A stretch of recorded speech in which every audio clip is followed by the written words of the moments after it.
اعوذ باللہ من الشیطان الرجیم بسم اللہ الرحمن الرحیم الحمدللہ الصلاة والسلام علی آل اللہ اما بعد فقد قال اللہ الحکیم فی القرآن المجید بسم اللہ الرحمن الرحیم لا یمسہ الا المطہرون۔ عزیزان گرامی، قرآن مجید کی سورہ واقعہ میں خداوند متعال یہ فرما رہا ہے کہ اس قرآن مجید کو سوائے مطہرون کے کوئی بھی مس نہیں کر سکتا۔ ہم اس قرآن کے دسترخوان پر اور خدا کی مہمانی میں بیٹھے ہوئے ہیں، جبکہ ظاہری طور پر ہم اگر دیکھیں تو اسی قرآن کو غیر مسلمان، جو نان مسلم ہے، جو ہندو ہے، جو کافر ہے، وہ بھی مس کر سکتا ہے۔ یہ تو قرآن کاغذ کا بنا ہوا ہے، یہ تو قرآن ایسا ہے جو پرنٹ شدہ ہے، تو انسان اس کو ہاتھ لگا سکتا ہے، مس کر سکتا ہے۔ تو پھر وہ کون سا قرآن ہے جس کے بارے میں خداوند متعال یہ فرما رہا ہے لا یمسہ الا المطہرون؟ اس کو کوئی بھی مس نہیں کر سکتا سوائے مطہرون کے۔ عزیزان گرامی، وہ قرآن وہی حقیقت معنوی والا ہے جو کتاب مکنون ہے، ورنہ ظاہری طور پر تو اس کو مس کر سکتے ہیں۔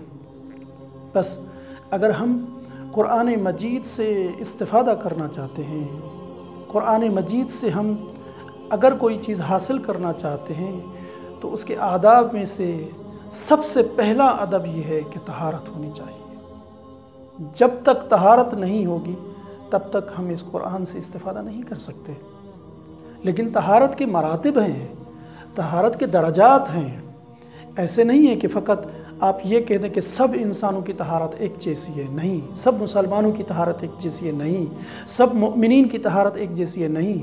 ایک دفعہ طہارت ظاہری ہے، ایک دفعہ طہارت معنوی ہے۔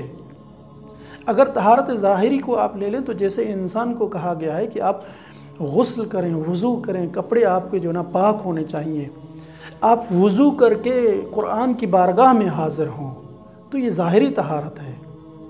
لیکن اگر باطنی طہارت کی بات کی جائے، روحانی طہارت کی بات کی جائے، تو وہ حجاب ہیں، جو حجاب جب تک نہیں ہٹیں گے وہ طہارت نہیں آئے گی۔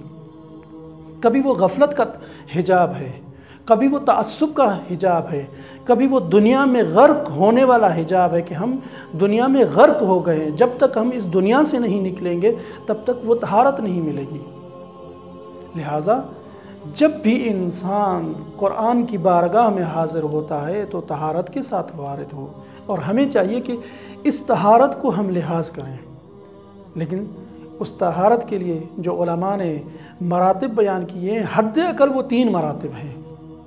ایک، انسان عمل کے اندر طہارت رکھے، یعنی جو بھی عمل انجام دے رہا ہے، جو بھی کام خدا کے لیے کر رہا ہے، وہ طاہر ہو۔ طاہر بمعنی اس طرح کے وہ فقط خدا کے لیے ہو۔ جب تک وہ عمل آپ کا للہ نہیں ہوگا تب تک وہ طہارت کا مرتبہ ہی حاصل نہیں ہوگا۔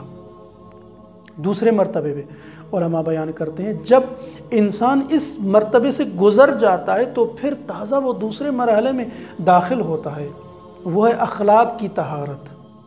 اخلاق فقط اس زبان سے کہے ہوئے الفاظ کا نام نہیں ہے۔ اخلاق اس قلب کے اندر کسی کے ساتھ کینہ نہ رکھنے کا نام بھی اخلاق ہے، کسی کے ساتھ حسد نہ کرنے کا نام بھی اخلاق ہے، کسی کے ساتھ بغض نہ کرنے کا نام بھی اخلاق ہے۔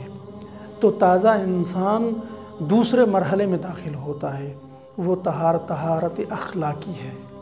جب انسان ان 2 مرحلوں سے، 2 درجوں سے گزر کے تیسرے درجے پر، تیسرے مرحلے پر پہنچتا ہے، وہ ہے اعتقادی طہارت۔ انسان کی وہ طہارت جو انسان کے عقائد کو طاہر اور پاک اور شفاف اور نظیف کر دیتا ہے،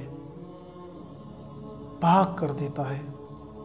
انسان جب ان مراحل سے گزرتا ہے تب وہ ان اعلیٰ مراتب کی طرف سفر کرتا ہے جو روحانی اور معنوی مراتب ہیں، کہ انسان پھر اس مرتبے پر پہنچتا ہے کہ خداوند متعال فرماتا ہے اے انسان تم اگر بولو گے تو وہ تمہارے لفظ نہیں ہوں گے، میرے لفظ ہوں گے۔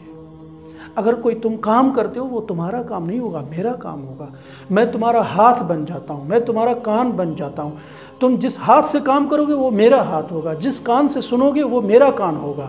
یعنی اس مقام پر انسان پہنچ جاتا ہے کہ وہ کن کا مرحلہ ہوتا ہے، اس ولایت مطلقہ کا مرحلہ ہے کہ انسان خداوند متعال کی طرف سے اس مرحلے ولایت پہ پہنچتا ہے کہ اگر انسان کن کہہ دے تو وہ چیز ہو جاتی ہے، لہٰذا وہ خلیفہ ہو جاتا ہے، وہ انسان کامل بن جاتا ہے۔ اور ہم سب کے لیے یہی رہا ہے کہ ہم جب تک طہارت حاصل نہیں کریں گے تب تک اس قرآن مجید سے صحیح استفادہ نہیں کر سکتے۔ لہٰذا ہمیں چاہیے کہ ہم اپنے آپ کو جتنا ہو سکے طاہر کریں۔ والسلام علیکم ورحمۃ اللہ وبرکاتہ۔